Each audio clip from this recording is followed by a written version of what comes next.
dengan begini. Datuk Seri Anwar, dia tengok sebenarnya, bukan dia tak tengok, dia tengok. Turun Anwar! Turun Anwar! Akan jawab dalam siri pertemuan-pertemuan dengan orang-orang PKR. Sekarang dia keliling satu Malaysia, dia jumpa anggota-anggota PKR. Dia jawab dengan dia kata orang macam kita semua ni merengek.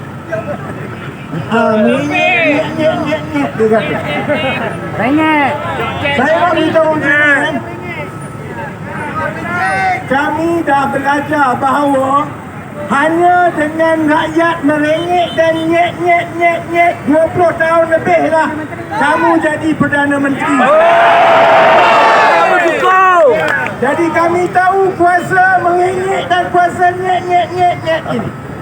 Kalau kamu tak ambil tindakan, kalau Datuk Seri Anwar masih lagi mempertahankan Azam Baki, maka rakyat akan kata ini bukan cerita Azam Baki semata-mata, ini adalah kerana ia terkait dengan Anwar Ibrahim. Jadi Datuk Seri Anwar, kami nyet kerana kami sayangkan negara.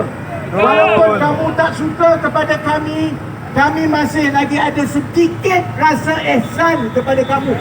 Supaya bila rakyat marah, kamu takkan jatuh bersama-sama dengan Azam Baki.